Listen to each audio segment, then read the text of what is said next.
gəlin ölçü vahidləri haqqında danışaq.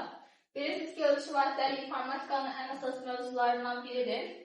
Bizim ən kiçik ölçü vahidimiz bitdir. Bitdən sonra gələcək byte, kilobayt, megabayt, gigabayt və terabayt. Bu ardıcılıqla, yəni kiçikdən böyüyə doğru ölçü vahidlərinin sıralanmasıdır. Amma əgər bizdən soruşsa ki, əsas ölçü vahid nədir? Yadda saxlayın, əsas ölçü vahidimiz bytedir. Ölçü vahidlərinin çevrilməsi bizə məsələ həllində çox lazım olur. Baxın, kiçik ölçü vahidindən böyük ölçü vahidinə keçmək üçün bölmək lazımdır. Baxın, kiçikdən böyüyə keçəndə bölürük. 2 dənə bu hərflərini yanında saxlayın. Təkcə bit ilə byte arasında 2/3, yəni 8 dəfə fərq var. Amma qalan ölçü vahidləri arasında 210, yəni 1024 dəfə fərq var. Məsələn, mən byte-dan megabayta çevirmək üçün nə etməliyəm? Bir dəfə 210-a bölməliyəm, təzədən bir dəfə də 210-a bölməliyəm. Yəni, ümumilikdə 220-yə bölməliyəm. Baxın, digərlərində də həmçinin. Əgər böyük ölçü vahidlə kiçiyə keçmək istəyirsə, qurmalıyıq. Çünki böyüyün içində kiçik daha çox yerləşir.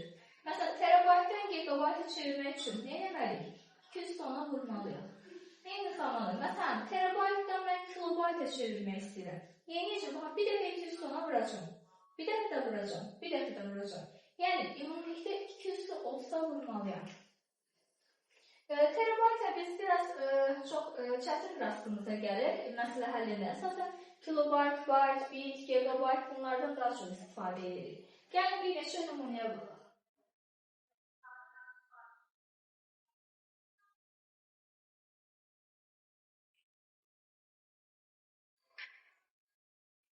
Məsələn, bizə deyir ki, məsələn, 2/47 bit soruşur ki, neçə kilobaytdır? Nəyə? Kiçik ölçü vahiddən böyüyə çevirməliyik. Baxın, kiçikdən böyüyə gedən zaman bölməliyik. Baxın, bitdən kilobayta çevirən zaman bir dəfə 203-ə bölür, bir dəfə də 210-a bölür. Yəni, ümumilikdə 213-ə bölür. Deməli, mən nə etməliyəm? 247-ni, baxın, bölməliyəm 213-ə. Nəticədə mənə verəcək 233 bu şəkildə. Və yaxud da tərsi olmuş olsaydı, yəni başqa bir dənə nümunəyə baxaq.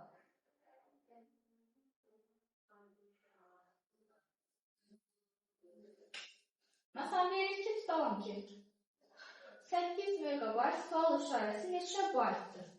Baxın, megabaytdan bayta keçən zaman bir dəfə 210-a vurub, bir dəfə də 210-a vurub. Yəni, ümumilikdə 220-yə vuracaq. Nə edəcək? Baxın, 8-ə vuracaq 220-yə. Baxın, bütün tələbələr 2-nin qüvvətini əzbər şəkildə bilməlidir. 8 öz nə demək? 203. Vurulsa 220. Nəticədə bizə verəcək 223 bu şəkildə.